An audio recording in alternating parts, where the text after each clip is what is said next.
y aller. En cours d'enregistrement. C'est parti. Alors, donc on est chapitre 10 à la Khatet, Ilchot Melachim. C'est bon, Antoine? C'est bon. C'est bon. À la Khatet. Akum, ça veut dire Oved Kochavim ou Mazalot, Sheasag Batorah Chayam Mita. Un goy qui étudie la Torah est condamnable à mort.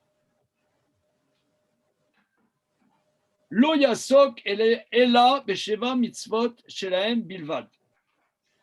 Ils ne doivent s'occuper que de leurs 7 commandements seulement. Mais donc, ça veut dire, on parle d'un Hakoum ou d'un Ben Noach, en fait? Là, je suis intrigué par la formulation. Non. C'est-à-dire, c'est-à-dire, c'est la censure. C'est la censure qui a mis idolâtre, mais c'est Ben Noach. C'est Goy Shosek Batorah, c'est pas idolâtre. Hein. C'est l'édition que nous avons là, c'est l'édition dite de Varsovie, qui est une édition d'il y a une centaine d'années et qui est passée par la censure, etc. Alors, bonsoir. Bonsoir. Bien. Alors, donc c'est un goy, il faut dire goy shasak batorah, un goy qui étudie la Torah est condamnable à mort. Lo yasok ela beshava mitzvot shelahem bilvad, qui ne s'occupe que de ces 7 commandements. Alors on va voir la suite.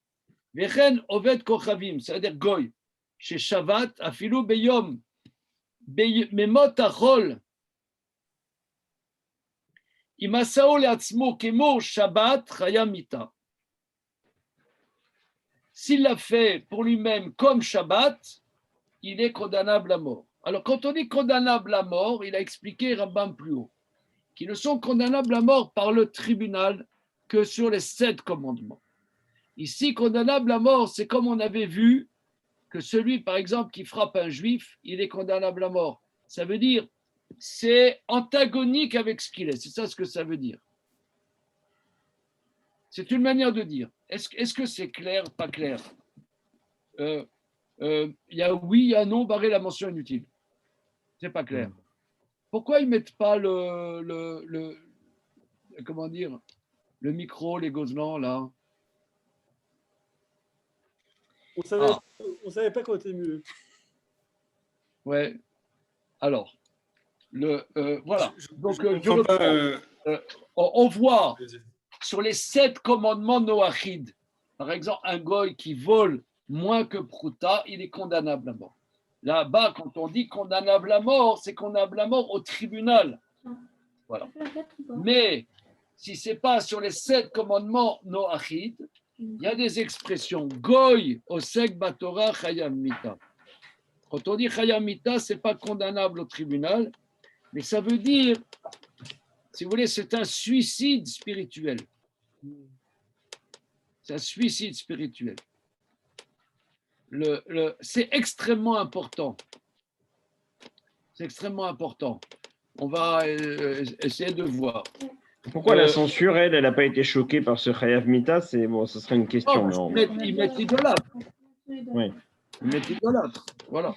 Alors, et donc les protestants qui font le dimanche, qui font Shabbat, j'ai lu un livre là de Monsieur Lionel Ifra sur les protestants les colons protestants en Amérique. Oui. Ils étaient très froum en fait, hein. Ils faisaient les Chod Shabbat et tout, mais le dimanche. Mais vraiment froum, hein. Oui, ben, alors. C'est incroyable, hein. Alors, maintenant. C'est sorti chez Albin Michel l'année dernière. Un goy chez Shabbat qui chôme même un jour de semaine. Alors, Imaso l'atzmo kemo Shabbat, Chayam Mita. Mais Rav, je comprends pas parce qu'on avait vu.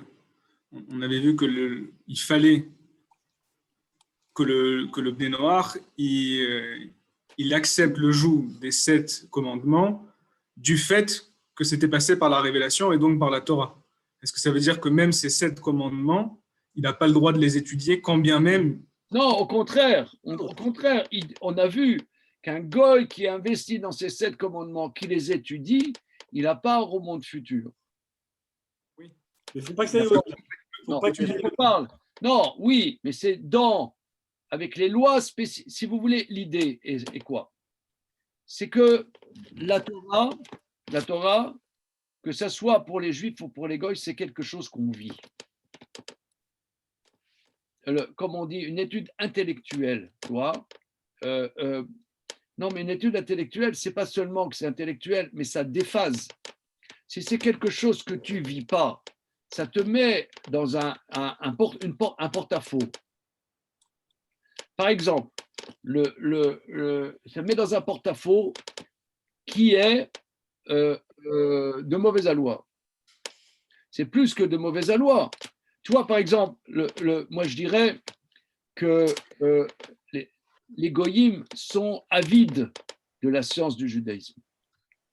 Mais ils ne savent pas l'intégrer. Ils en font après des catastrophes.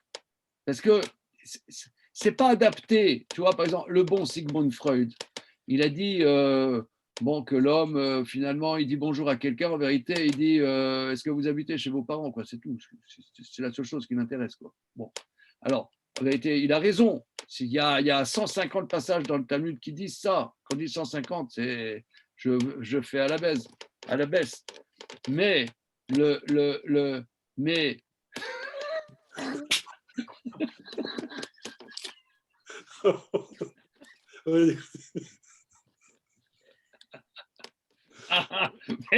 mais ça, c'est le Talmud, il est plein de ça, d'accord.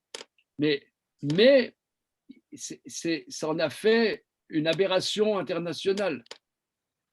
Quand ça devait être dans une certaine, que tu peux trouver ça dans le Zohar, ouais, tu peux trouver ça dans le Zohar ou même dans le Talmud.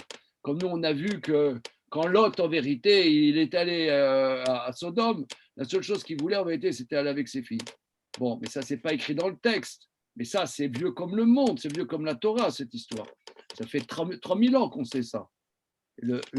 Bon, alors lui, il l'a dit à l'humanité, mais tu aurais mieux fait de te taire, Sigmund. Ça veut dire, il y a des choses qui sont, c'est de la Torah, c'est des secrets de la Torah. On ne doit pas enseigner. On doit pas à des gens qui, si tu veux, sont pas qui sont pas au niveau. Excusez-moi l'expression. Mais c'est ce Hayav Mita qui n'en est pas un, qui me trouble.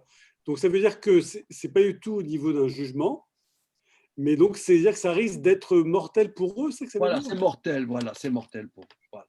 Mais c'est mortel pourquoi? Parce qu'ils vont être angoissés de ne pas pouvoir le vivre. C'est quoi cette mort dont on parle? Si tu veux, c'est même par rapport à un juif, dire des secrets de la Torah à quelqu'un qui n'est pas à même, tu vas l'exploser, tu vas lui faire du mal. Mais c'est comme ça même dans les temps messianiques. Ça veut dire même post-messianique, l'idée c'est qu'ils ne peuvent quand même pas étudier la Torah, ou la séparation n'est plus la même. La séparation entre Israël et les nations restera. Bon, regarde, je ne sais pas. On va continuer parce que je pense que là, la khatet, il faut la faire entière pour bien comprendre ce dont il parle. Bonsoir, Jonathan. Alors, Goy Shasak Betorah Chayamita, un Goy qui étudie la Torah condamnable à mort. Lo Yasok Ela Besheva Mitzvot Shelem Bilvad, qui ne s'investissent que dans leurs 7 commandements seulement. Vechen Goy chez Shabbat. De la même manière, un Goy qui chôme, Afilo beyom et motachol, même un jour de semaine, imasul atzmo kemo Shabbat Chayamita. Maintenant, s'il le fait avec la rigueur des lois de Shabbat, il condamne la mort. Alors, inutile de dire, s'il se fixe une fête pour lui-même, klalo shel-davar, principe général, alors regardez, là, ça c'est vraiment, c'est pour ça que je voulais étudier ça, parce que c'est des choses très peu connues qui sont fondamentales. Principe général, on ne les laisse pas innover une religion et faire des commandements par leur pensée propre. La fête de l'être suprême du 5 Brumaire, je ne sais pas quoi, des révolutionnaires français, ça, c'est la catastrophe. C'est-à-dire, il se crée un système. Voilà. C'est interdit pour les Bnei Noach, pour les Juifs aussi, de se créer un système qui a une valeur religieuse. Interdit. Il y a la Torah fixe. La Torah fixe un cadre de service divin. Ça sort de ce cadre, c'est antagonique. Voilà. C'est antagonique avec ce que la Torah veut de l'humanité. C'est très dur quand même pour les goyim. C'est très très dur, oui, c'est terrible. Hein. Voilà. Et là, alors, le goy, il a deux possibilités. Soit il veut devenir Ger Tzedek, il reçoit tous les commandements. Oyamod betorato, velo Yosif, velo Igara. Ou bien il reste dans son statut, soit il ne rajoute pas et il ne diminue pas. Vimasag batora, au Shabbat, au Chidesh Davar, makinoto, vonshimoto. Si, donc on parle, il y a une législation juive. Donc, Antoine, tu demandes, et le Mashiach, oui, one Mashiach, no, oui, one Mashiach, no, ta ta ta ta ta ta ta ta, hey, ta ta ta ta ta ta ta. Voilà. Le Mashiach, il arrive, d'accord, en aéroplane, voilà. Il passe pas par Ben Gurion, parce que c'est fermé, hein, Ben Gurion, entre parenthèses. Voilà. Donc,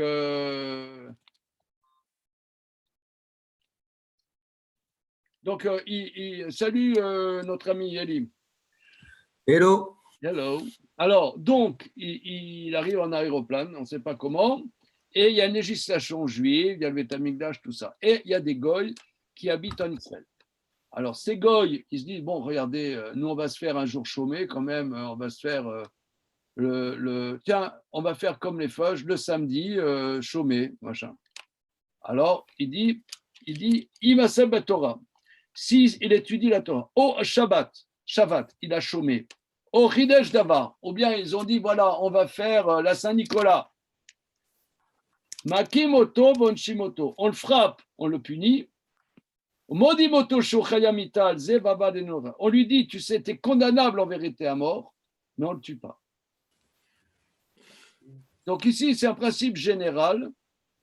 Pas tous les commentateurs expliquent comme ça. La démarche de Maïmonide, c'est que la Torah prévoit un cadre dans lequel l'humain doit évoluer et l'humain ne doit pas ça veut dire partir sur ça.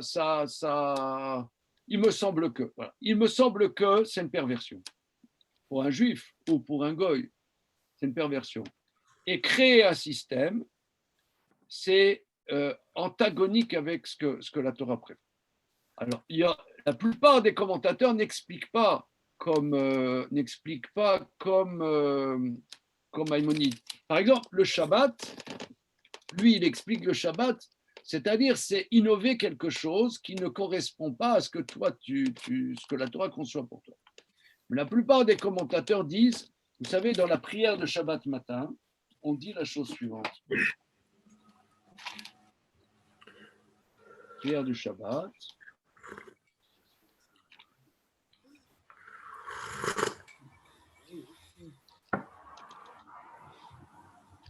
Velo netato Hashem Elokeinu legoya ratzot. Tu n'as pas donné le Shabbat pour les nations de la terre. Velo inchalto malkenu leovde fesilim. Tu n'as pas fait riter à ceux qui servent les images. Vegam bimnochato luishkenu arelim. Dans ton repos ne résideront pas les incirconcis. Cette notion d'incirconcis, c'est-à-dire, c'est quoi la circoncision? La circoncision, c'est-à-dire qu'on sert Dieu, en vérité, avec notre intimité. Et le Shabbat, certes, nous ne faisons pas les travaux de Shabbat, il y a les interdits, 39 travaux interdits de Shabbat, il y a les repas de Shabbat, il y a la prière de Shabbat, la Kriyat Torah de Shabbat, tout ça. Mais ça, c'est en vérité, c'est un cadre qui nous est donné à une relation intime avec Dieu. Quelqu'un, il fait Shabbat, mais il n'a pas cette relation intime avec Dieu qui s'appelle la circoncision. C'est une clownerie. D'ailleurs, tu as des gens, pour eux, le Shabbat, c'est un malheur. Il y a des gens, pour eux, c'est une catastrophe, le Shabbat. Ils s'ennuient, c'est une prison. Il y en a pour beaucoup. Shabbat, c'est une prison. Et un juif non circoncis, il n'a pas le droit de faire Shabbat? Comment? Un juif non circoncis, il a le droit de faire Shabbat ou pas? Alors, il y a deux choses. Il y a pourquoi il n'est pas circoncis. Prenons un exemple. Dans le Talmud, on voit quelqu'un, il a deux frères à qui on a fait la circoncision avant lui et qui sont morts quand on a fait la circoncision. Ça veut dire qu'ils étaient hémophiles. Ouais. Alors, on n'a pas le droit de faire au troisième la circoncision. C'est interdit. Donc là, il est incirconcis, mais en vérité, il est incirconcis parce que la Torah dit qu'il ne doit pas faire la circoncision. Bon, aujourd'hui, on peut faire la circoncision à des hémophiles avec un traitement, voilà. Mais jusque récemment, ce n'était pas possible de faire la circoncision à des hémophiles. Et on n'a pas le droit, on n'avait pas le droit de faire la circoncision dans ces contextes. Alors là, il s'appelle, la Mishnah dans le traité Nedarim dit que d'un point de vue spirituel, il s'appelle quand même circoncis. Bon, c'est un sujet important, mais en tout cas, globalement, le Shabbat, qu'est-ce que ça veut dire? Ce qu'on dit dans la prière, dans ton repos ne résideront pas les incirconcis. Parce que le Shabbat, c'est une relation avec Dieu. Quelqu'un qui n'est pas éduqué à ça, il peut péter un câble. Et d'ailleurs, il y en a beaucoup qui pètent des câbles. Ouais, qu'est-ce que c'est que cette prison? Je m'ennuie, ce Shabbat. On ne peut rien faire. Qu'est-ce que c'est ça? Moi, j'ai envie de m'éclater. Qu'est-ce que c'est ça? C'est insupportable. Parce que le Shabbat, en vérité, c'est une relation entre l'homme et Dieu qui s'exprime par le fait qu'il y a tout. Il y a les 39 travaux interdits, il y a les repas de Shabbat, il y a la prière, il y a tout ce bastringue. Voilà. Mais quelqu'un, il fait Shabbat comme ça, il se fait du mal.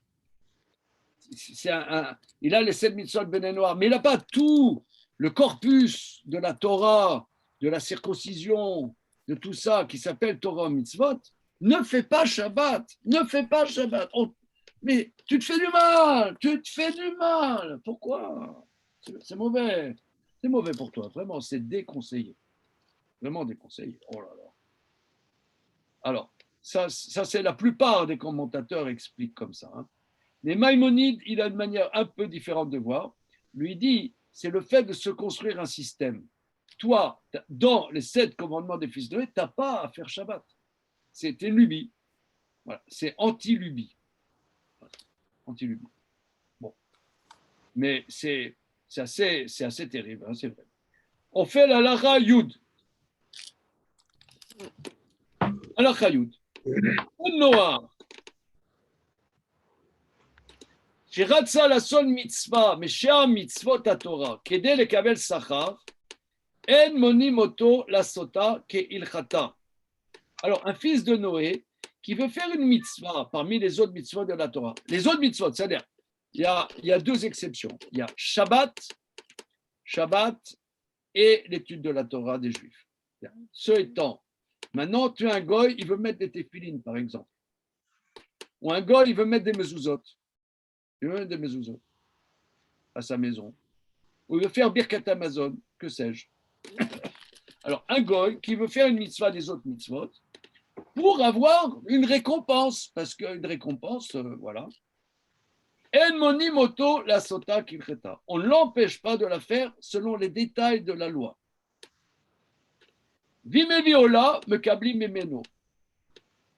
S'il amène un sacrifice holocauste au temple, on accepte. Nathan Sodaka me kabli memeno.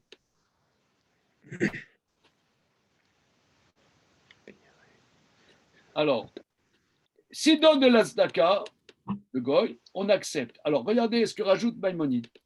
Les Ireli, chez Notni Mota, l'Anié Israël, Oïd, Venizon, Israël, Mitzvah, Alehem, Lachioto. Aval, Ovek, Koravin, Shatat, Tzedaka, Mekavim, Menom, Menatim, Ota, l'Anié. Alors, on parle ici, dans le 10e chapitre de Maïmonide, on parle dans une législation juive qui est en terre d'Israël. On est dans une législation juive en terre d'Israël. Alors, un goy, il donne de la tzedaka. Alors, Maïmonide dit, il me semble qu'on donne aux pauvres Israël, étant donné que ce Ger Toshav, lui, on a une mitzvah de le nourrir, parce qu'on sait qu'un goy qui fait les 7 commandements des fils de Noé officiellement, en terre d'Israël, on a une mitzvah de l'aider. Donc, si on l'aide et que lui, il donne de la tzedaka, donc il aide ceux qui l'aident. Donc, on donne cet argent aux juifs, aux pauvres qui sont juifs. Voilà.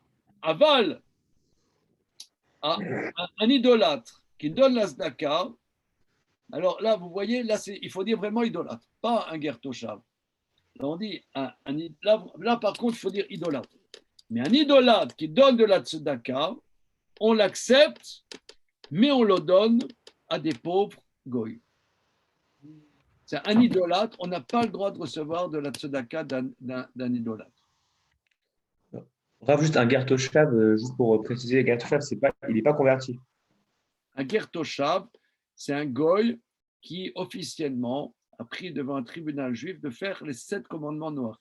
D'accord. Ok, très bien. Voilà. Alors, Yud Aleph.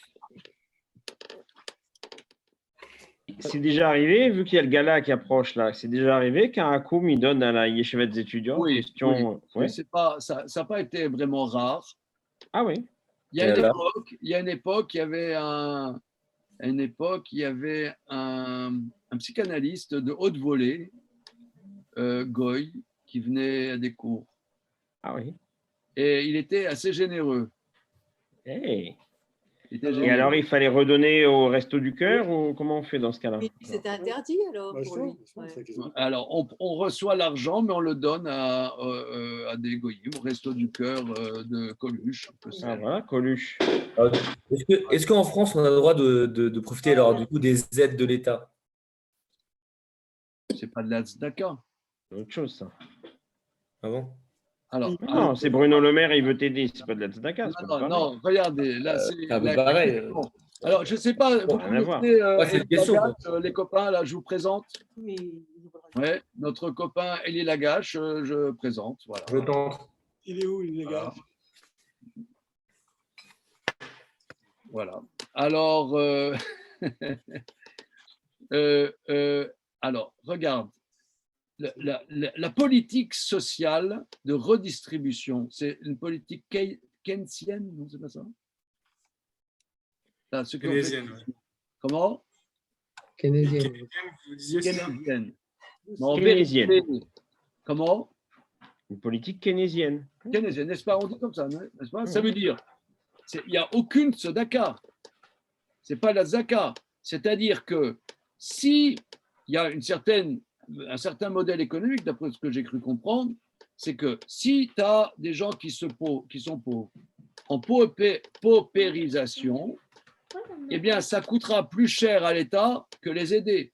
Parce que si tu les aides, ils vont consommer, et ça va faire de la production, ça va faire des emplois, et ça va faire que l'État est dynamique, le pays est dynamique. Donc, a priori, dans une vision keynésienne de l'économie, ce n'est pas du tout de la tzedaka.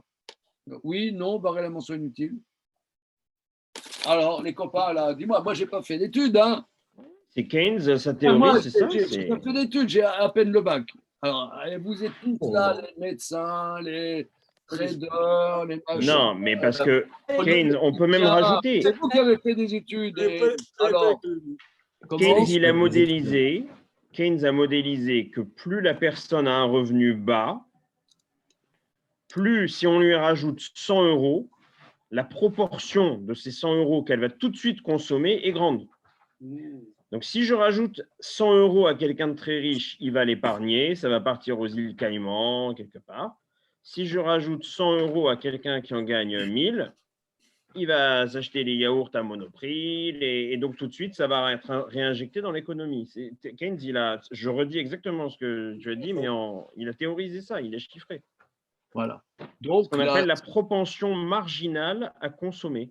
Quelqu'un qui est juste, enfin, on le voit dans la vie de tous les jours, hein, dans les périodes où on est juste. Quelqu'un qui est juste, le surplus qu'on lui donne, c'est tout de suite pour consommer. Quand on est plus à l'aise, on va mettre sur l'épargne. Enfin, bon, c'est très intéressant. Par exemple, il y a eu des périodes de crise. Là, aujourd'hui, on est dans une grosse crise. Donc, je ne parle pas d'aujourd'hui, mais disons, il y a 2 ans. Ouais. Là, disons, le président lambda, il va dire, voilà, il va faire un geste. Il rajoute 100 euros aux allocs, 100 euros aux allocs, ou il diminue 100 euros des impôts pour les foyers modestes. Je te dis, ils se foutent de notre tranche, 100 euros. Ouais. Mais c'est au niveau macro, c'est très important. Je n'ai pas dit au niveau macron. Au niveau macro. Alors, d'accord? Bien. Donc, ce n'est pas la zaka, mon ami. Tu peux prendre la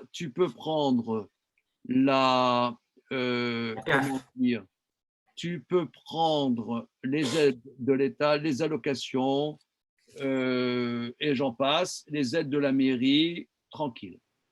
Alors, la question va se poser. Vous allez poser la question. Antoine, je m'attendais que tu poses cette question. Après la Seconde Guerre mondiale, Nahum Goldman a négocié avec Konrad Adenauer des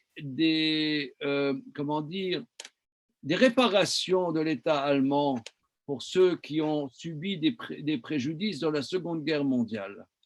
Qu'est-ce que vous en dites là de cette histoire? Enfin, je me souviens que ça avait fait un tollé en Israël. Voilà. Ils avaient arraché cet accord. Alors, disons, tous les décisionnaires disent que ce n'est pas du tout de la tzedaka. Avec tout ce qu'ils nous ont spolié, et tout ce qu'ils nous ont volé, et tout ce qu'ils nous ont... Il n'y a aucun... C'est clopinette. C'est rien du tout. Même si ça paraît énorme. Hein, même si, quantitativement, ça paraît énorme. Mais disons, tous les décisionnaires disent que là, c'est aucune tzedaka. Il y a même... Ce n'est pas du tout pour qu'ils se rachètent, puisque simplement ils nous rendent ce qu'ils nous ont volé, qu'ils nous ont massacré, qu'ils nous ont truqué. Il n'y a rien. Il n'y a rien. On passez votre chemin. Dans ça, il y a plein de textes là-dessus. Hein. C'est pas, aucun. Ils ne se rachètent pas avec ça du tout. Hein. Voilà. OK? Bien. Alors, le non-juif pouvait venir étudier, alors ce n'était pas interdit là. Je vous raconte parce que ça vaut 1000. Ça vaut 1000. Ma mère, donc, qui est décédée il y a 1 an, 6 mois, un truc comme ça, elle était, ces 2 dernières années, dans un EHPAD à côté de chez nous. Et elle recevait, donc elle a été enfant caché pendant la Seconde Guerre mondiale, et elle recevait donc des compensations de l'État allemand. Alors, il fallait que le EHPAD signe et atteste qu'elle est toujours vivante, parce que sinon tu peux... ouais. Donc, il fallait qu'ils attestent qu'elle est vivante. Donc moi, j'allais là-bas dans les bureaux, je disais, vous savez, la petite dame là-bas, c'était une enfant cachée. Alors, enfant caché, c'est un mot magique, vous voyez, en France. Hein. Enfant caché sans Seconde Guerre mondiale. Bon. Pour ceux qui ont connu ma maman, je ne sais pas, vous vous souvenez un peu de ma maman? Hein, Manu, tu te souviens? La petite dame mignonne, comme ça, machin. OK. Alors, ils allaient voir ma maman. Là, alors, Madame Zizek, vous avez été une enfant cachée pendant la Seconde Guerre mondiale. Elle dit, oh, quelles belles années j'ai vécues. Qu'est-ce que c'est?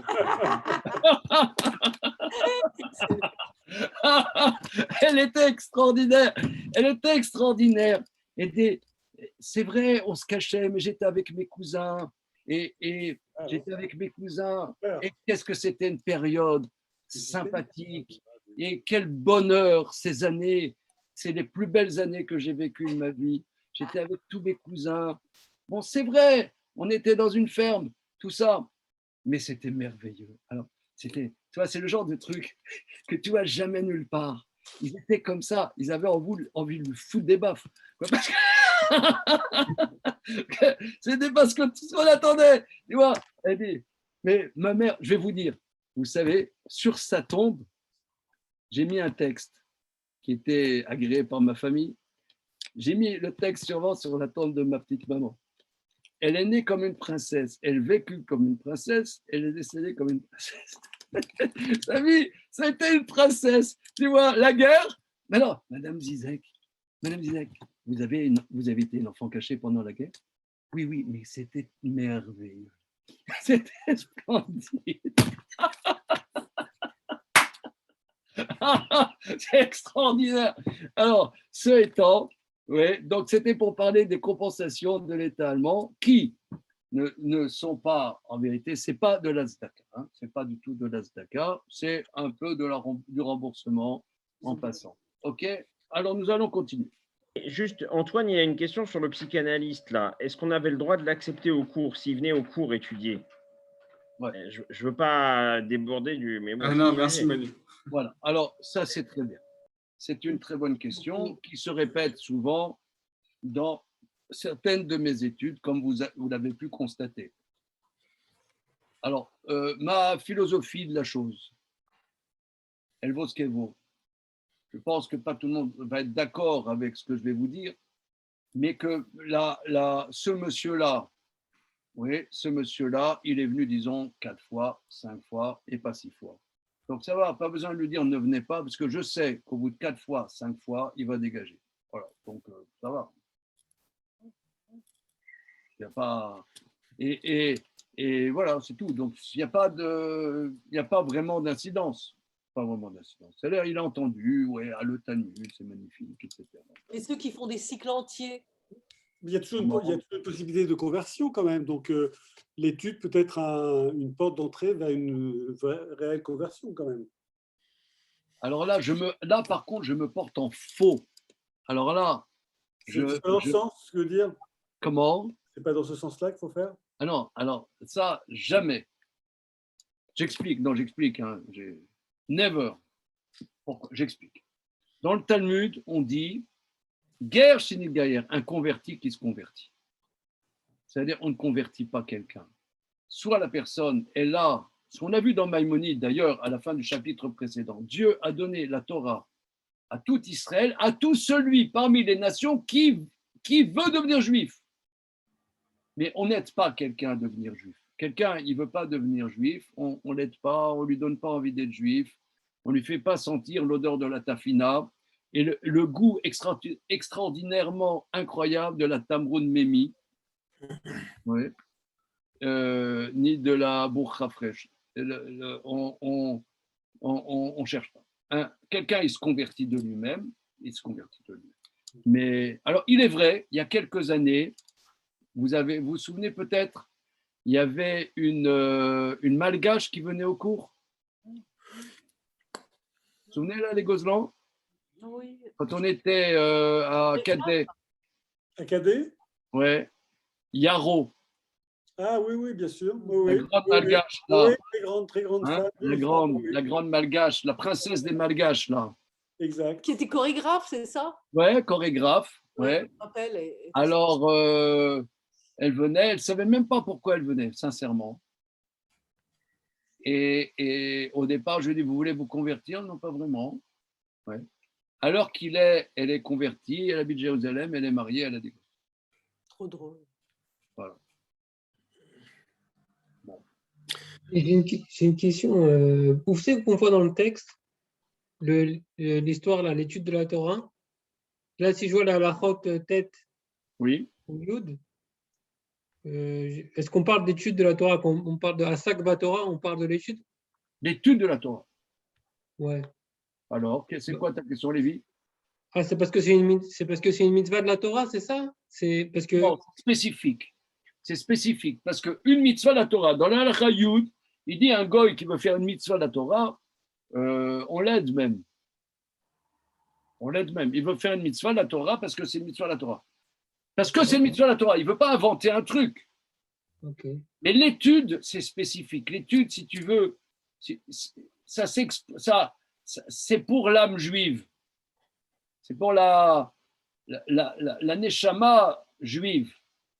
Et où est-ce qu'on voit, pourquoi le Rambam, où est-ce qu'on voit que le Rambam, il dit que l'étude, c'est un problème. Là, le Rambam, c'est le Rambam qui dit ça ou c'est autre part? Gauche, à sac de Torah, Chayamitan. À sac Batora, c'est l'étude? C'est l'étude de la Torah. À sac, c'est l'étude de la Torah. Halakha Yud Aleph. חייבים בן דין של ישראל לעשות שופטים לאלו הגרים התושבים. נדון להם על פי המשפטים אלו, כדי שלא יישחט העולם. Le tribunal d'Israël doit mettre des juges spécifiques pour ces goyim qui habitent en terre d'Israël. Alors, Élie, on a vu les séances précédentes qu'en terre d'Israël, lorsqu'il y a une législation de Torah, un idolâtre n'a pas le droit d'habiter, un goy, idolâtre n'a pas le droit d'habiter en terre d'Israël. N'a le droit d'habiter en terre d'Israël qu'un goy qui a pris solennellement sur lui d'accomplir les 7 commandements des fils de Noé. Si il a pris sur lui solennellement devant un tribunal de 3 juges juifs de faire les 7 lois noachides, il a le droit d'habiter en Israël. Pas seulement il a le droit d'habiter en terre d'Israël, mais nous, enfants d'Israël, on a une mitzvah de l'aider même socialement. Ok. Alors, mais par contre, dit Maïmonide dans la Halakha Yud Aleph que la communauté juive doit mettre des tribunaux pour que ces goyim qui ont la carte de séjour, si tu veux, il faut qu'ils marchent droit. S'ils ne marchent pas droit, paf, il faut une législation avec une législation et une coercition pour que, dit Maïmonide, pour que le monde ne se détruit pas. Imraou Bedin, Sheyamidou Shoftim Mehem Mamidim. Maintenant, si le tribunal juif voit que ces guerres Toshav s'organisent entre eux pour mettre des tribunaux de guerre Toshav pour que s'appliquent ces 7 lois noachides en terre d'Israël, c'est bon, on les laisse faire. Imraou Sheyamidou Lahem Israël Mamidim. Si on voit qu'ils organisent entre eux, ils organisent qu'il y ait des juges juifs qui les jugent, on les laisse faire aussi. Raph, oui. Excuse-moi, je vais juste revenir un peu en arrière, parce que comme je viens d'arriver, j'ai l'impression que vous avez peut-être déjà répondu à cette question, mais la raison de fond pour laquelle on doit ne pas profiter de l'argent de la tzedaka d'un koum, c'est pourquoi? C'est parce que c'est de l'argent sale? Enfin, c'est quoi le concept qu'il y a derrière? Oui, tu as raison. C'est très étudié dans le premier chapitre du traité Baba Batra. Parce que quelque part, on se rend redevable d'eux. Ils ne le font pas de manière désintéressée, donc on devient finalement redevable. C'est pas possible qu'un goy soit désintéressé? Comment? C'est pas possible qu'un goy soit désintéressé? C'est bizarre quand même. Un idolâtre soit. Un idolâtre, oui, d'accord. Un idolâtre. Pas un idolâtre. Voilà. Alors, Yudbet, Shne Goïm. Alors, Shne Goïm, ici, il faut dire Shne Goïm, pas Shne Ovde Koravim, Shne Goïm. Shne Goïm, Shebao le Fanera Ladoun Bedine Israël. Veratsu Shneem Ladoun Din Torah Danim. Aechad Rotse, Vaechad Nurotsen, Kofim Oto, Ladoun Ela Bedinem. Alors, regardez, la suite, elle est hard. Elle est hard. Hein. Je sens que la Ligue des droits de l'homme et du citoyen va pas être contente là, par la suite. Moi, je pense qu'elle a alerté déjà depuis longtemps. Comment? Elle a alerté depuis longtemps. Là. Ok. Alors, il y a 2 goyim, deux fils de Noé. 2 fils de Noé viennent devant toi. Et ils disent, monsieur le Rav, nous voulons être jugés selon les dynimes de la Torah. Jugez-nous. Donc, tu as Christian et André. Et ils demandent au rabbin qu'il les juge. Voilà. Mais selon les dynimes de la Torah. Alors, Ratsu Shneem Ladun Din Torah Danim, on est habilité à les juger selon les lois de la Torah. Aerad Rotse, Vaechad et no Rotse. Il y en a qui veut être jugé selon les lois de la Torah, un qui ne veut pas être jugé selon les lois de la Torah. En kofim oto ladoun et la bedinem. On les juge selon les lois des fils de Noé. Aya Israël, les goy. Alors, il y a un Israël et un goy. Ici, on parle goy. Im yashchul Israël bedinem danim lo bedinem. Vomrim lo kardinchem. Im yashchul Israël bedinenu danim lo din Torah vomrim lo kardinenu. C'est quand même très spécial. Hein. Alors, là, ici, regardez, Vireli, chez nos Simken et Gertoshav, et là, l'Olam Danim Lo Bedineem. Le sens simple, il y a un juif et un goy. Bien non, il y a un bis-bis d'argent entre un juif et un goy. S'il y a un mérite pour l'Israël, dans la loi des fils de Noé, on les juge sur le fils de la loi de Noé. On dit, ben, regardez, c'est la loi des goy, c'est comme ça. S'il y a un mérite sur la loi juive et pas sur la loi des fils de Noé, on dit, regarde, vous venez voir un rabbin, hein, nous on juge selon la loi de la Torah. Voilà. Il me semble, dit Maïmonide, qu'on ne fait pas comme ça avec un Gertoshav. Un Gertoshav et un Israël, c'est qu'avec les lois de Gertoshav. Mais Chen Ireli, chez Noagim, Im, Geretoshav et Dereretz, regardez. C'est ce qu'il dit. Il me semble. Chez Noagim, Im Geretesh Toshav, mais Derer Eretz ou Gmilut Rasadim qu'Israël.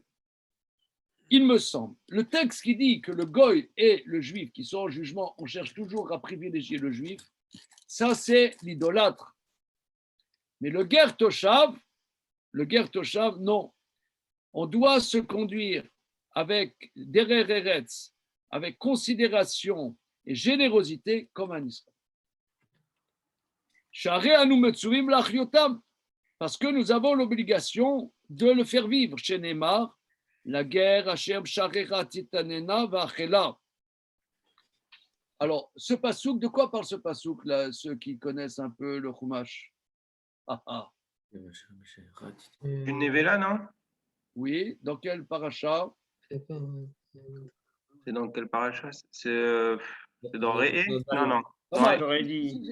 Ekev ou Réé? Non, tu as bien commencé, c'est parachat Réé. Voilà. Parachat Réé, il y a un animal, on a mal fait la shrita, hein, ou alors on a mal fait la shrita. Alors on dit au guerre qui est dans tes portes, c'est-à-dire le guerre toshav, le goy qui a la carte de séjour, qui fait les 7 commandements des fils de Noé, la guerre Hashem sharecha titenena, tu le donnes. Donc ça veut dire un idolâtre, on n'a pas le droit de faire de cadeaux. Mais le guerre toshav, on l'aide. Donc, étant donné qu'on l'aide, on cherche aussi à le favoriser, on cherche à avoir une attitude très respectable. Voilà. Et quand on dit qu'on ne dit pas du shalom, be'akum, on parle d'un idolâtre, velo begertosha. Afilo akum, et même un goy, un idolâtre en vérité.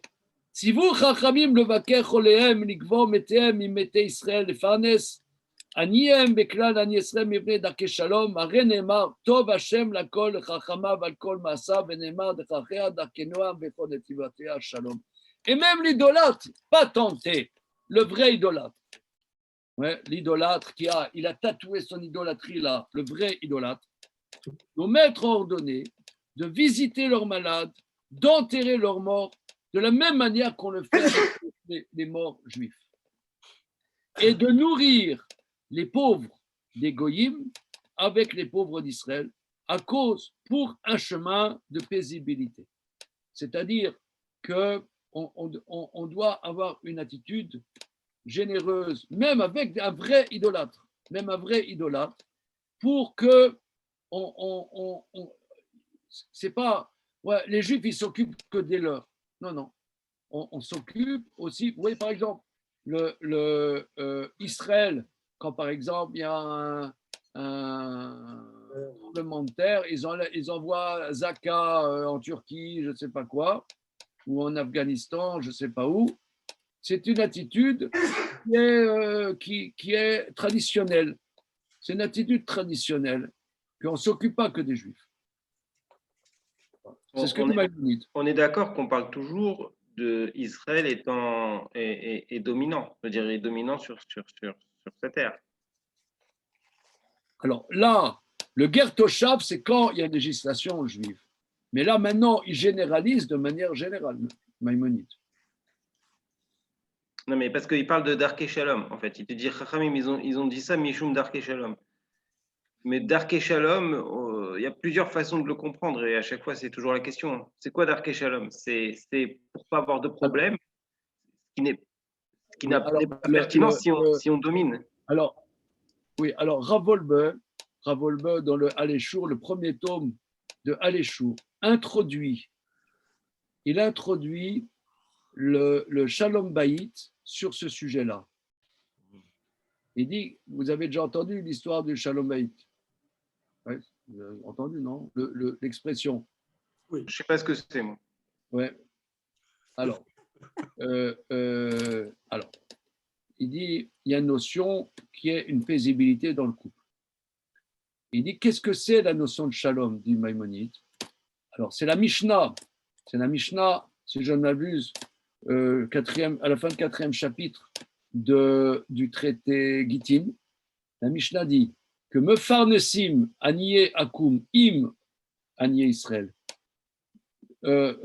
Mevakrim Chole Akum Im Chole Israël. Et puis d'Arkesha.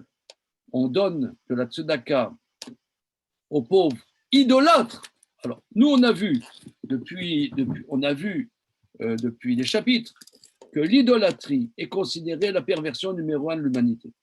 Ça veut dire, quand il a dit, on ne dit pas bonjour à un idolâtre, mais ça, c'est un idolâtre. Par contre, tout de suite après, il se reprend, il dit, avec cette Mishnah, l'idolâtre, c'est une perversion. Bien. Néanmoins, la Mishnah nous dit que il y a des malades idolâtres, on va les visiter pour voir qu'est-ce qu'ils ont besoin. Il y a des morts idolâtres, on les enterre de la même manière qu'on enterre les morts d'Israël. Il est d'Arké Shalom. Explique Rav Wolbe, il explique parce que si tu t'occupes que des tiens, alors les goyim, ils vont dire, nous, et alors nous, on est quoi? On est de la zut. Et ça crée de la haine. Donc, c'est pas parce que c'est des gens qui ne sont pas fréquentables qu'on doit pour autant créer de la haine. Donc, on doit avoir une proximité néanmoins avec eux. Ce n'est pas un risque. Il explique, le shalom, ce n'est pas qu'on est tous des frères et qu'on s'embrasse sur les deux joues. Non, on est fondamentalement différents, mais on doit avoir des relations paisibles. Il dit, et un couple, c'est pareil. Un homme et une femme, c'est un crime contre l'humanité. Ces deux réalités, c'est pas normal, cette histoire. C'est pas fait pour aller ensemble. Mais la Torah nous demande que, et ça, c'est irréductible. On peut vivre un mois ensemble, on peut vivre un an ensemble, on peut vivre 10 ans ensemble, ou plus si affinité, mais ça ne changera rien que les réalités sont complètement différentes et irréductibles. Mais c'est arriver à ce qu'il y ait une paisibilité. C'est ça, il explique à partir de là. Tu vois, par exemple, les Français, l'Union européenne, ce qu'ils aimeraient, c'est qu'Israël fasse la paix avec les Arabes. La paix avec les Arabes. Et Venu Shalom, salam alaikum et tout ça, les Ashkenazim, ils vont faire la danse du ventre et tout ça, c'est la grande fiesta, c'est la grande paix. Alors ça, Rav Wolbe dit, ça, c'est un contresens. La paix, c'est qu'on arrive à vivre ensemble. C'est qu'on ne se tape pas dessus. Ça ne veut pas dire qu'on soit pareil. Ce n'est pas même qu'on s'apprécie. Ce n'est pas forcément même qu'on s'apprécie. Peut-être même on n'arrive pas à s'apprécier. Et qu'on arrive à vivre ensemble. C'est ça le shalom. C'est ça ce qu'on appelle Akadosh Baruch Hu, il fait le shalom. Ça veut dire que dans la création, il y a des choses antagoniques. Mais il arrive à faire que ces choses antagoniques puissent se cohabiter, coexister ensemble. Ça, c'est le shalom. Ça, c'est une grande science. C'est la science suprême, en vérité. OK. Alors maintenant, on va commencer le 11e chapitre, Bezrat Hashem. Voilà. Besimana Tava Obemazalaya Yaya. Perek Echadasa. 11e chapitre. Donc, une fois qu'il a dit les lois des rois, il y a the big king, le Mashiach. C'est quoi le Mashiach? C'est un roi. Perek Echadasa. Ameler Amashiach Atid Lamod, Larzir Malchut David le Yoshna, les mêmes Shala Arishon. Le roi Mashiach, qui va se lever dans le futur, va ramener la royauté de David à sa place initiale, à son pouvoir premier. Bonnet Amigdash, au Mekabetz Nitre Israël, Fechozrim Kol Amishpatim Beyamav Keshayu Mekodem. Il va construire le temple et réunir les exilés d'Israël et reviendront toute la justice de ces jours comme c'était autrefois. C'est-à-dire la justice de Torah, il ramènera, comme dit le verset, comment dit le verset comment dire, une seconde. Le verset sur la langue, une seconde, Yudalet.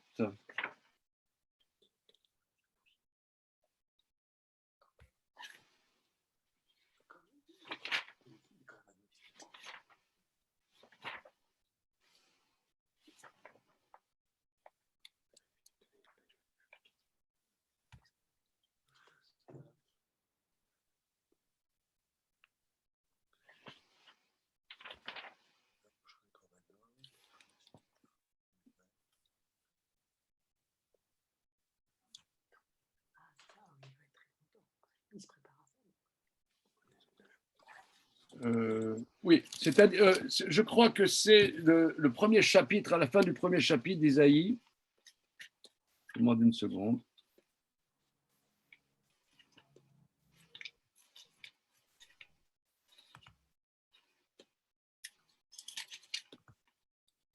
Voilà.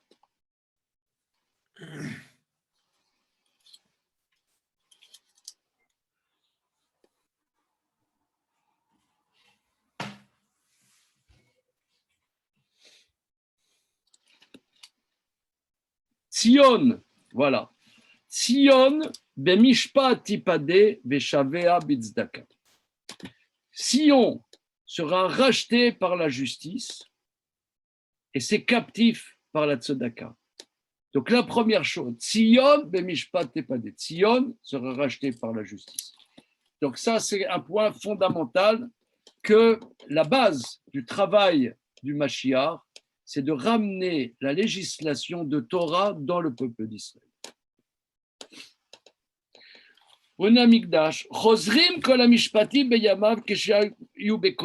Ils reviennent toute la justice de son vivant. Makrivim korbanot, ils offrent les sacrifices. Osim shmitim veyovlot, ils feront les shmitas, c'est-à-dire les jachères et le yovel, Kechol mitzvota amura batorah, comme c'est la mitzvah dit de la Torah. Kolmi sheno mamin bo, toute personne qui n'a pas confiance dans la venue du Mashiach. Omi sheno mechake le biato, ou bien celui qui n'attend pas ardemment sa venue. Lo beshea neviim bilvad ou kofer, pas seulement il s'oppose aux autres prophètes, et là betorah ou bemoshe rabbeinu, mais il s'oppose à la Torah et à Moshe notre maître. Donc ici c'est quelque chose de très très important, savoir qu'il y aura la venue du Mashiach et l'attendre ardemment, ça fait partie des principes de notre Torah. Quelqu'un qui pense non, c'est pas quelque chose de, j'y crois pas. Il dit c'est pas seulement qu'il s'oppose à plein de chapitres de tous les prophètes, mais même au Chumash, pour lui, le chumash est obsolète. Donc ça, c'est quelque chose de fondamental. Et là, Torah Moshe, Sheare, à Torah, Ida, Alav, Shenema, parce que c'est écrit dans la Torah, Veshav Hashem Elokecha, Shevutecha, Verechamra, Veshav Ekibetzecha, Imye Nidaracha, Biktsea Shamaim, Veviacha Hashem. Comme dit la Torah, donc ça, c'est dans Parashat Vayeler, si je m'abuse, hein, dans Parashat Vayeler, que c'est écrit que la Torah témoigne, l'Éternel, ton Dieu, ramènera ton retour, aura pitié de toi, ramènera, te rassemblera. Si l'exilé sera au plus profond des cieux, à l'extrémité des cieux, c'est-à-dire ça, lorsque il y aura la conquête spatiale, il y aura des Juifs dans les navettes spatiales de Star Wars, ouais. Donc, il y aura sur, je ne sais pas, la Lune sera habitée, ouais. Eh bien, il y aura des Juifs là-bas, eh bien, Dieu le ramènera, Veviacha Hashem, Dieu te ramènera. Elou advarim amefurashim batorah, ces choses explicites dans la Torah, em kololim kolalvarim shenemru aliede kolaneviim. Ces paroles explicites dans la Torah incluent tout ce dont nous ont parlé les prophètes, c'est-à-dire les prophètes qui ont parlé du Mashiach, etc., en particulier Ishayahu et Daniel. Eh bien, tout ça, c'est inclus déjà dans la Torah, dans le Chumash. Ah, mais parashat Bilam Nema, Beshne Ameshichim, במשיח הראשון שהוא דוד שאותה ישראל מיד צריהם, במשיח האחרון שומן בבניו שומע את ישראל באחרונה, ושם אומר, ערינו ולא אתה, זה דוד. אשורנו וזה קרוב, ולא קרוב, זה מלך המשיח. Donc dans les prophéties de Bilam, il y a deux prophéties. Une prophétie sur le premier oint, c'est David, qui a sauvé d'Israël de tous ses oppresseurs. Ça, et voilà, et le dernier prophète qui sera de ses enfants, qui sauvera Israël à la fin, comme dit le verset, je le verrai pas maintenant, c'est David. Je peux l'affirmer, mais c'est pas tout de suite, c'est le Melech Mashiach. Dachar kochav beYaakov, c'est David. Vekam sheved Israël, c'est Melech HaMashiach. Machas peti Moav, c'est David. Vechen omer vaya et Moav vaymadedem bachevel. וכחקור כל בן אשת זה מלך המשיח שנאמר בו משלו מים עד ים. והיה אדום ירושה זה דוד שנאמר אדום לדוד לעבדים ויהיה ירושה זה המלך המשיח שנאמר עלו מושיעים בהר ציון. Donc il fait des drachot, des prophéties du prophète Bilam. Donc là, ici, c'est quelque chose de très très important que le Rambam met comme élément central, que ce n'est pas quelque chose d'annexe dans la Torah, c'est un point central dans notre tradition. Et celui qui dit non, bof, etc., il nie des passages entiers du Chumash, pas seulement des prophètes, mais du Chumash. Alors, dans la prière, on dit que attendre le Mashiach qui les Shuatecha kivinu vetsipinu kolayom. Les Ashkenazim l'ont dit, les Shuatecha kivinu kolayom, mais dans la Tfila Sephara, on dit les Shuatecha kivinu vetsipinu kolayom. Nous attendons et nous palpitons toute la journée. Donc c'est quelque chose de central. C'est vrai que ça paraît au fil des siècles, on pourrait se dire, bof, ça va. Puis il y a l'État d'Israël, il y a Bibi Netanyahou, ça va.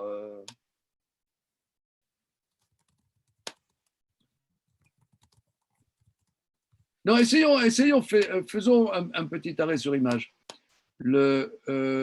Comment dire? Pourquoi c'est quelque chose d'aussi central? Voilà. On pourrait dire, c'est bon, je veux dire, moi, je sais pas, on est dans les temps messianiques. À côté de chez moi, il y a Intermarché, il y a, je sais pas, 50 sortes de yaourts, ça y est, c'est bon. Surtout que les lendemains meilleurs, ça n'a rien de spécifique à la Torah. On peut toujours dire, c'est bon comme le monde. Hein, Alors, oui, alors ça, tu vois, par exemple, ça, il paraît, hein, moi je ne suis pas spécialiste, que la dimension d'une rédemption générale, ça vient de la Torah. Ça a été repris, par exemple, chez les chiites, il y a l'imam caché qui doit revenir, etc. Mais ça vient de la Torah. Le grand soir des marxistes, pareil, c'est oui, la Torah. Oui.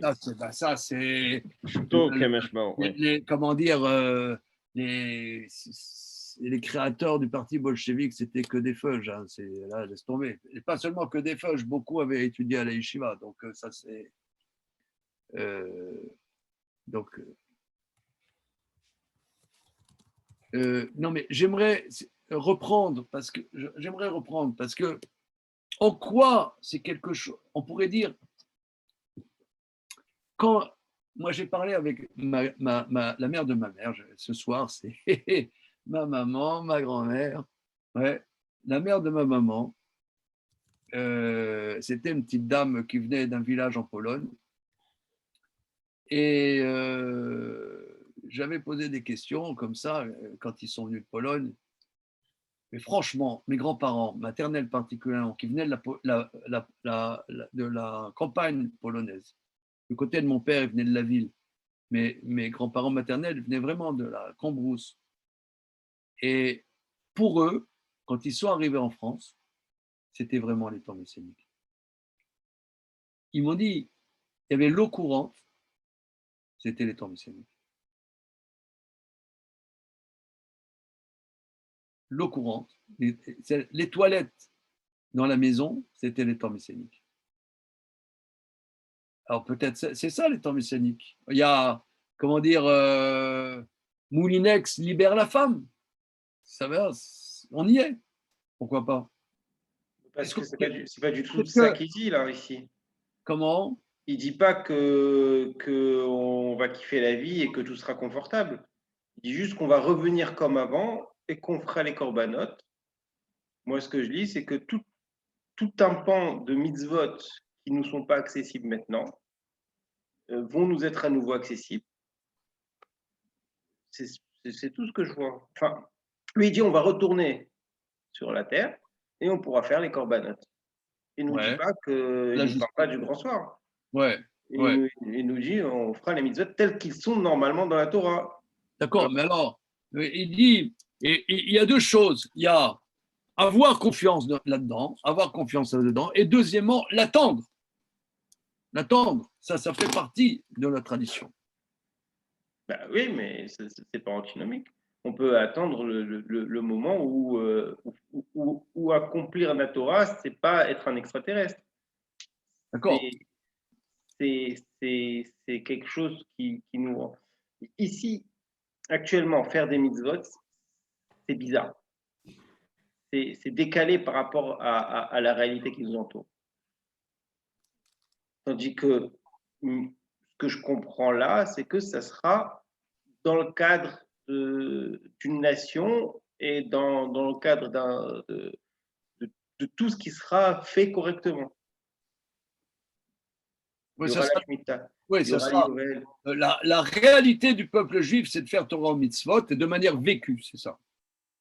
Bah, ça vaut le coup de l'attendre, je pense. Comment? Ça vaut le coup de l'attendre.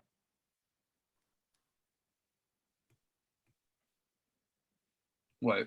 Est-ce que c'est pas inclus aussi dans la croyance en Dieu, justement? Est-ce que de fait de croire en Dieu, ça implique pas de fait de croire à la Géoula et donc à la venue du Mashiach? Est-ce que c'est pas intrinsèquement lié tout ça?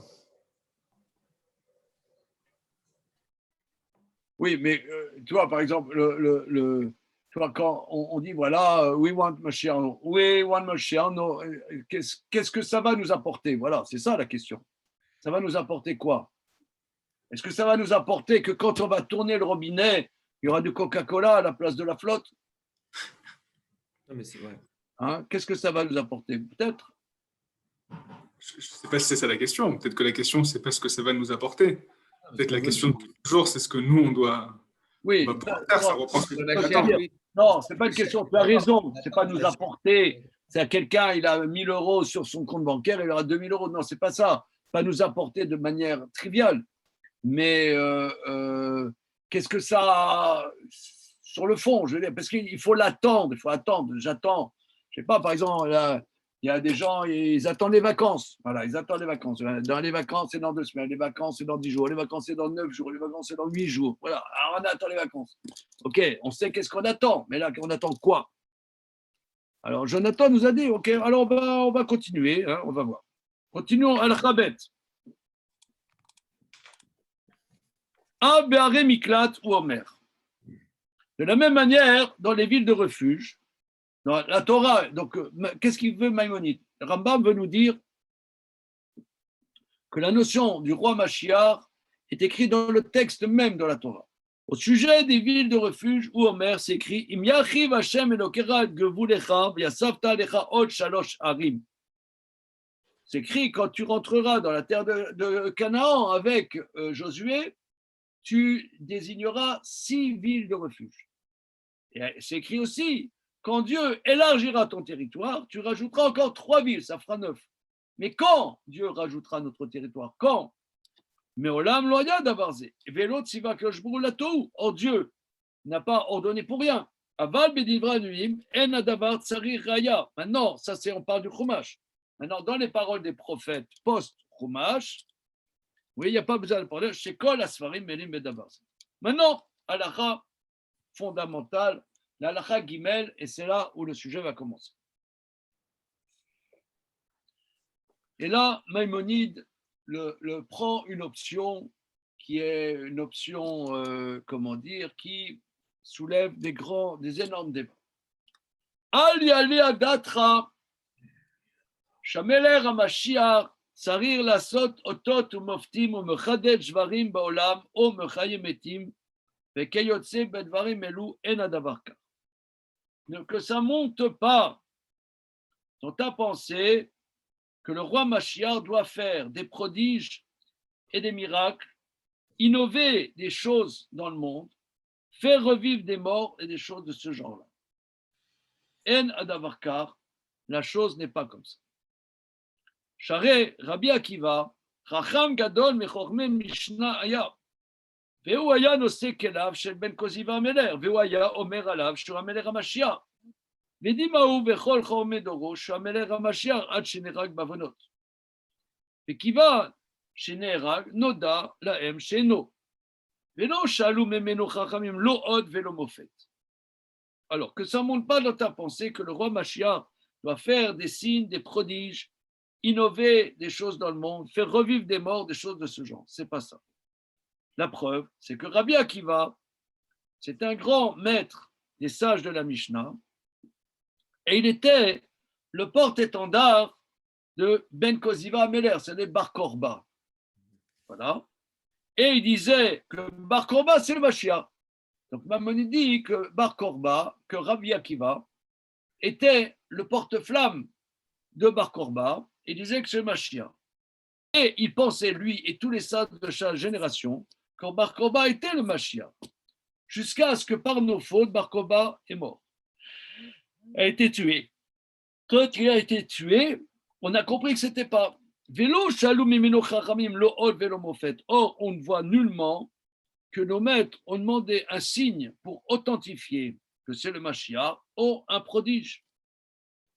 Donc, ça veut dire qu'il y a quelqu'un qui arrive et dit I am the Mashiach, just call me Mashiach.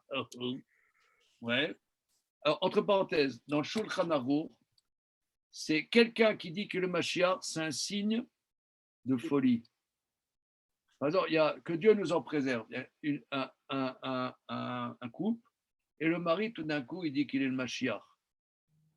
Et la femme, elle dit, je ne peux plus vivre avec lui, il est complètement dingo, il se prend pour le Mashiach. Alors, ça cause un problème parce que c'est un signe psychiatrique. Et quelqu'un qui est fou, il n'est pas apte à donner un acte de divorce. Donc, c'est un grand problème. Donc, alors quelqu'un il dit je suis le Mashiach. Ok, d'accord. Alors qu'est-ce qu'on fait? Ouais, qu'est-ce qu'on fait? Dit Maïmonide Quelqu'un dit je suis le Mashiach et il te fait un miracle. Dit Maïmonide, ça avance à rien. C'est pas ça.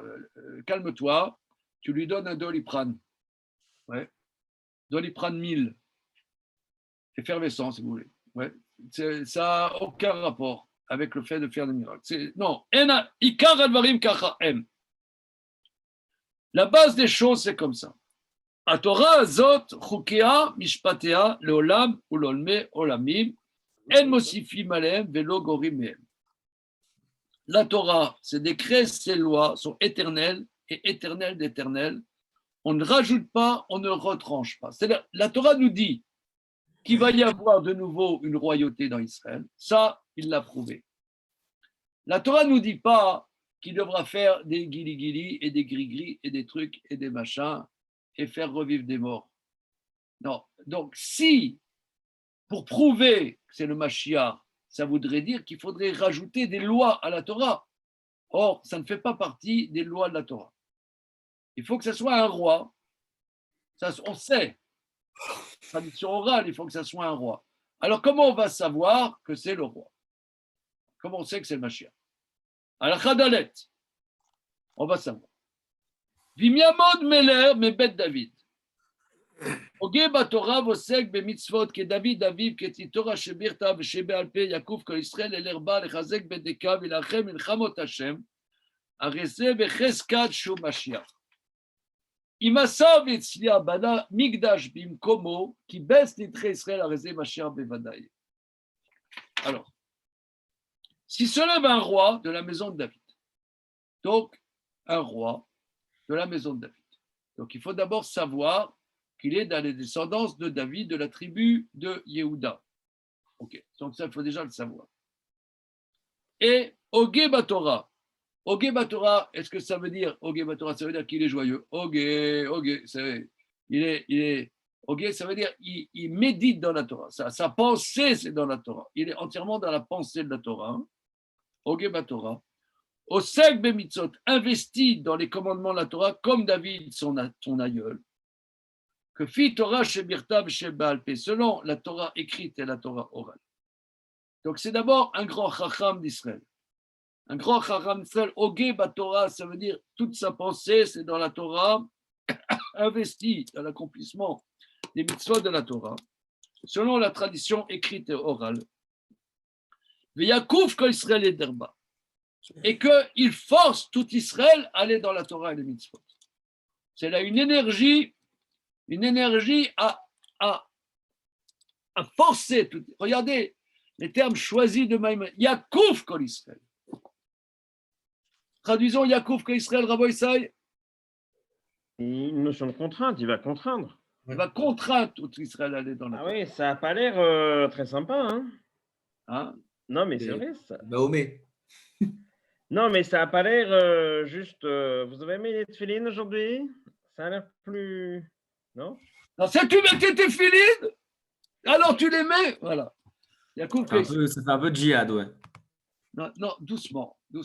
Ça veut dire, non, soyons, regardez, ce qui est important, c'est comment dire, tâter les mots. Yakouf que Israël, il force Israël. Donc il y a une force de coercition. Un djihad, c'est pas qu'il coupe des têtes, mais il force, ça veut dire il y a une coercition, une énergie coercitive.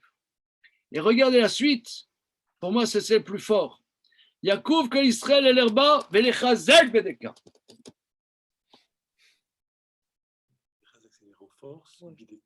Renforce sa caisse. Il force les Juifs à payer pour la Torah. Ah bah là, on y est déjà. Hein. Oui. Il faut qu'on manque. Oh purée, j'en peux plus. Non, mais regardez, ici, c'est quelque chose de très, très important. Très important. Alors, effectivement, je ne veux pas faire de l'anecdotique, mais je vous donne un exemple. Ceux qui connaissent les Goud Haredi, vous connaissez Rav Théo Cohen. Hein? Alors, le père de Rav Théo Cohen, c'était Rav Gershon Cohen. Rav Gershon Cohen, on appelle souvent Roger Cohen, voilà, qui était Rav Gershon, c'était l'intendant de la yeshiva d'Aix-les-Bains, mais il habitait Strasbourg. Et je vais vous raconter une histoire. L'histoire, c'est une histoire qui m'a bouleversé au plus profond de moi-même. Quand moi je suis arrivé à l'Yeshiva à Strasbourg, j'avais un peu moins de 18 ans, j'avais 17 ans quelque chose. Et un an après, j'allais avoir 19 ans. Et donc c'était en 75. Il y avait, dans la chambre où j'étais à l'internat de l'Yeshiva des étudiants de Rabbi Bol, il y avait un gars qui s'appelait André Lyon. Lyon, c'est un nom juif lorrain. Voilà. André Lyon. Un jeune qui avait fait un peu les 400 coups et qui était revenu des mobylettes. Et il avait fait beaucoup d'argent. Il n'avait pas 30 ans. Un gosse, un type plein d'énergie, comme ça. Et on était dans la même chambre dans l'internat là-bas, André Lyon.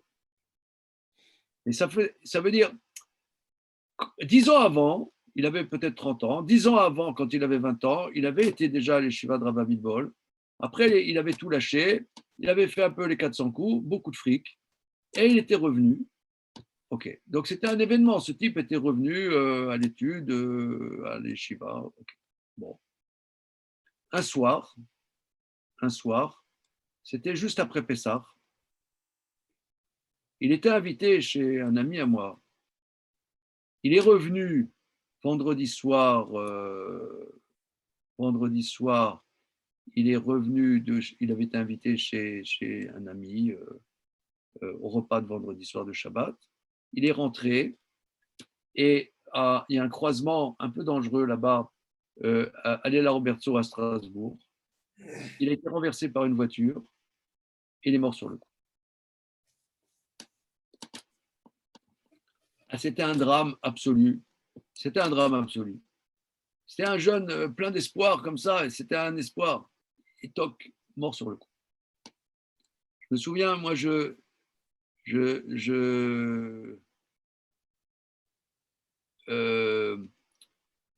s'est trouvé que j'avais attrapé la varicelle.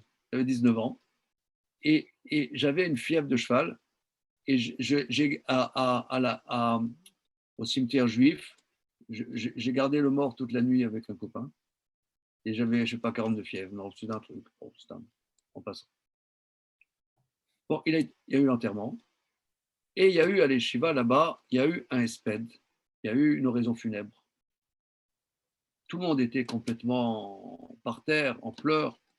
Et Rav Gershon Cohen, donc c'était un monsieur très très respectable et très respecté. Il a pris la parole. Regardez, il y a notre ami André Lyon, il est décédé. On ne va pas laisser les choses comme ça. On va créer un fonds pour sa mémoire. Toi, combien tu donnes?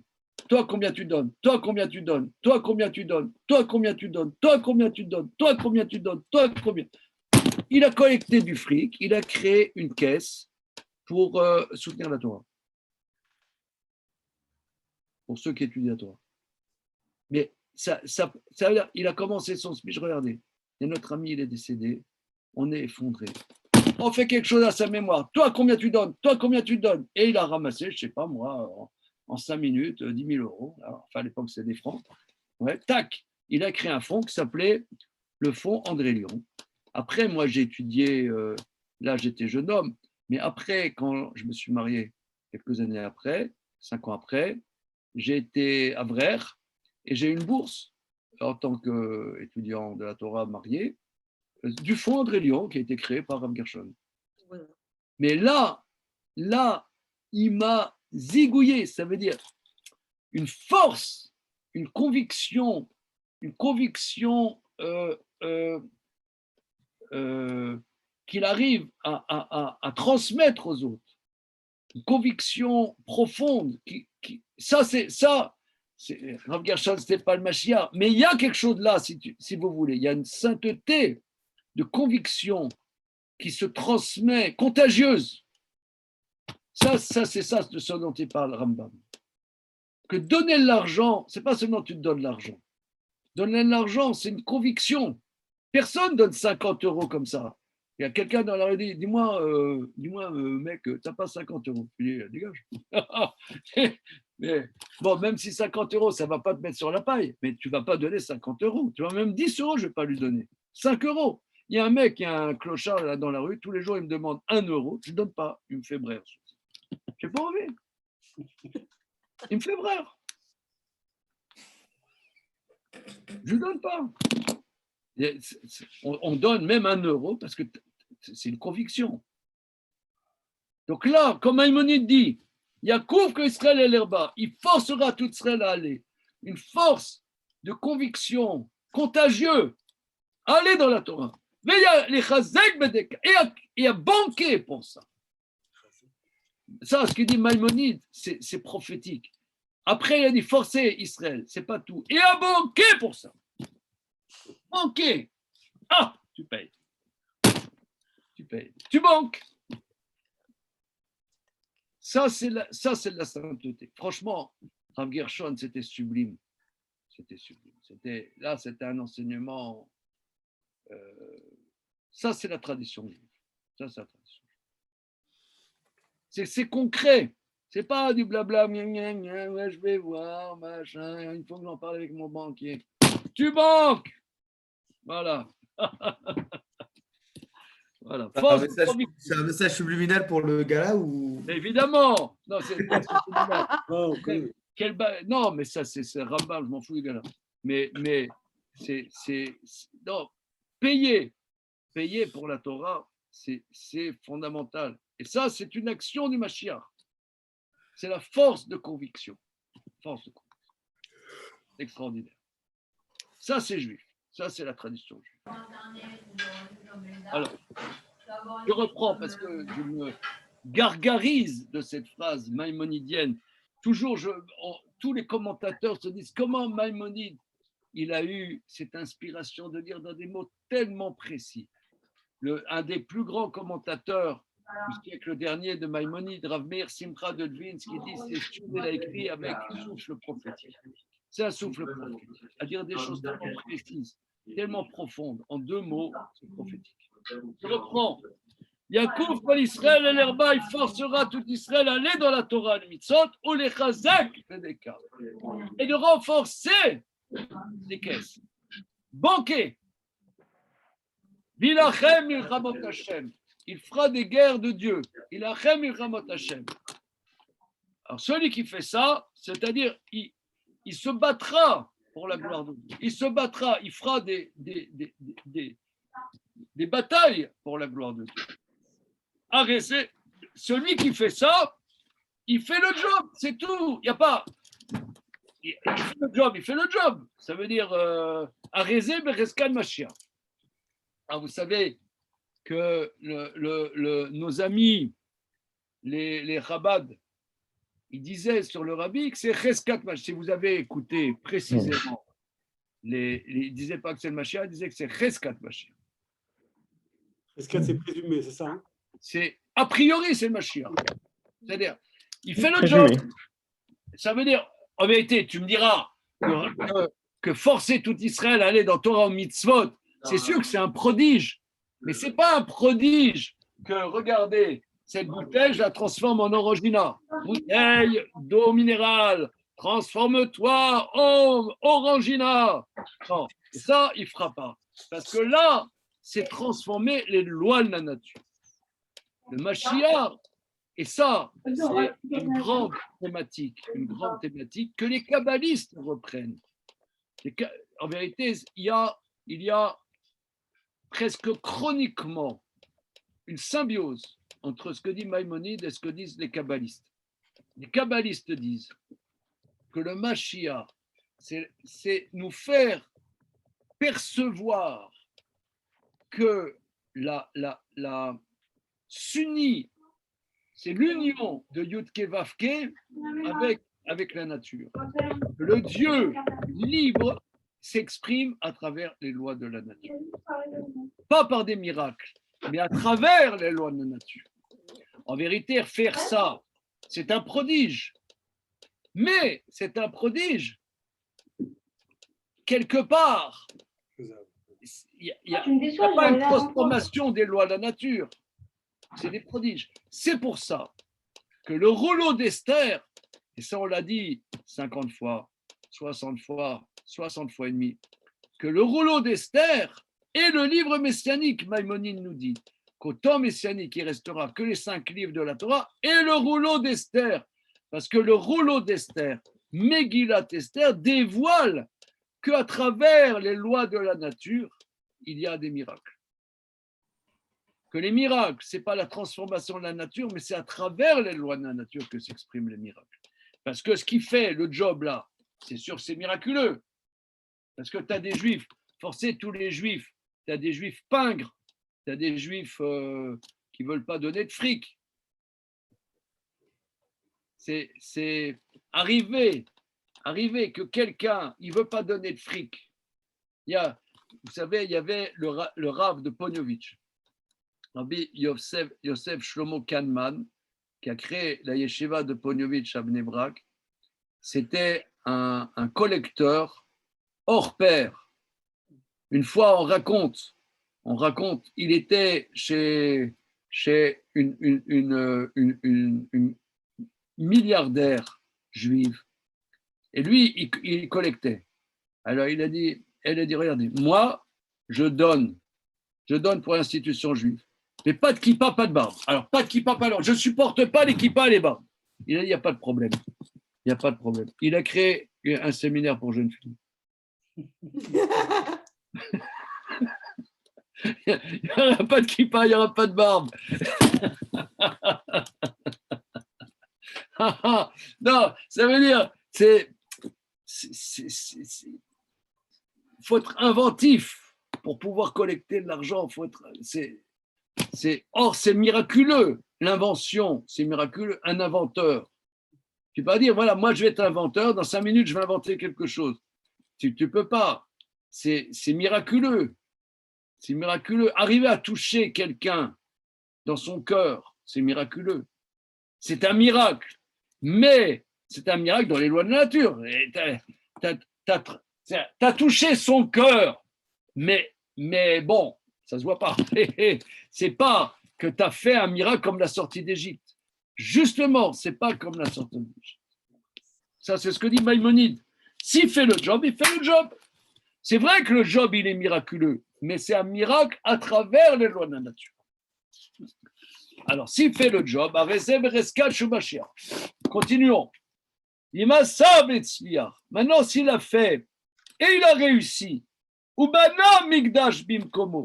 et qu'il a construit le temple à sa place, ça, c'est quand même, vous conviendrez que ça, c'est miraculeux. C'est miraculeux sans l'être.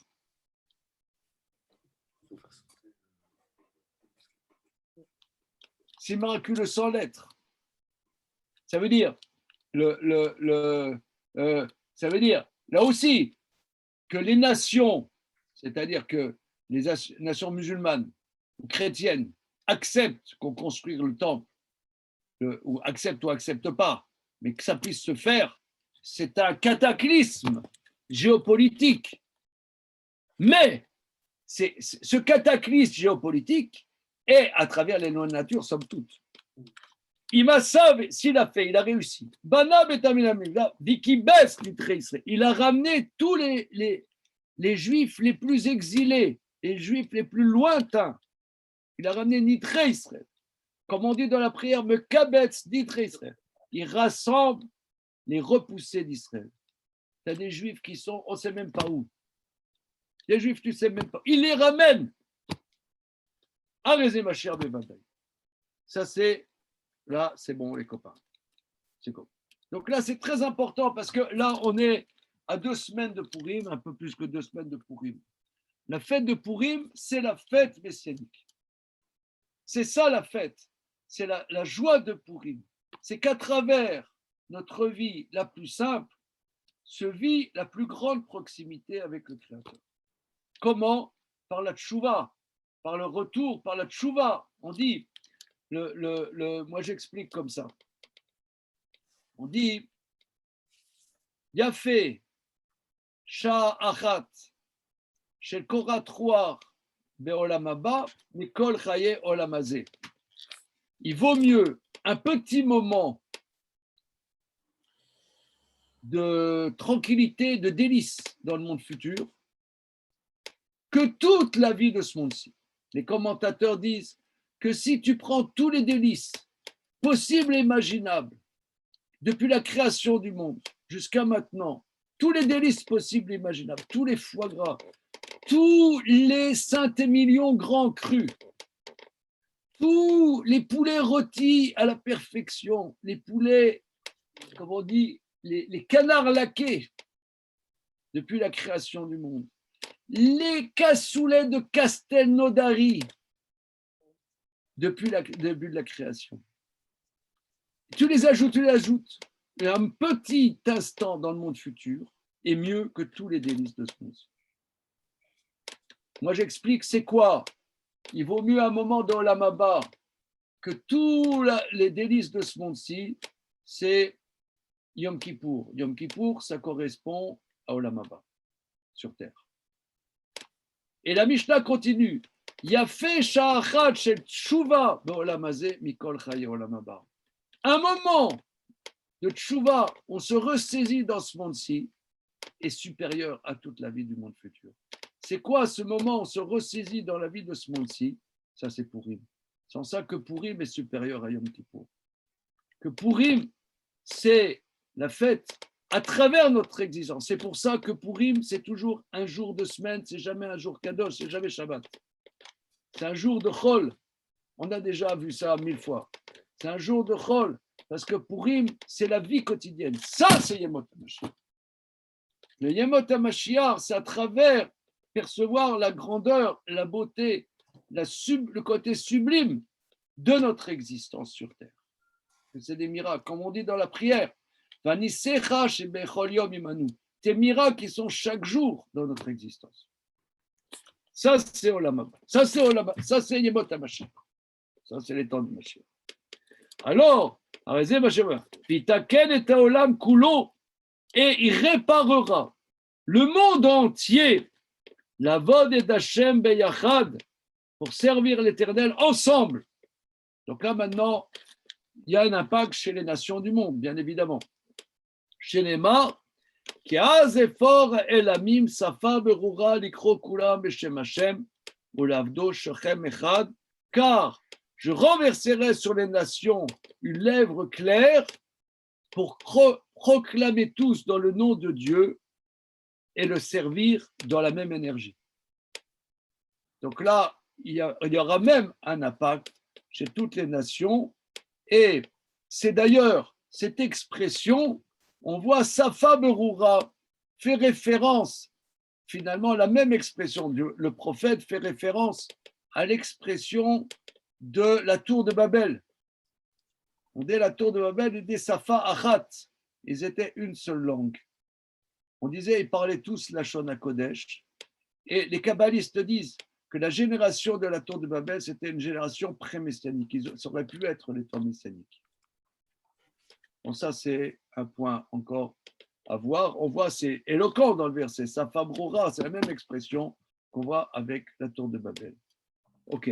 Alors, regardez, on s'arrête là, parce que là, après, il va dire, alors, qu'est-ce qu'il y aura au temps messianique? Ça, c'est le 12e chapitre. Bezrat Hashem, on voit ça la semaine prochaine. Alors, on a dit maintenant, c'est l'avènement du Mashiach, ok? Maintenant, on a vu, il fait le job. Et le 12e chapitre, et alors, qu'est-ce qui va se passer? C'est ce que nous allons voir dans la suite de notre série, Ilchot Melachim de Rambam. Papa, bon. Merci. On est sidérés. Ça va? Allez, les copains. Laïla Tov.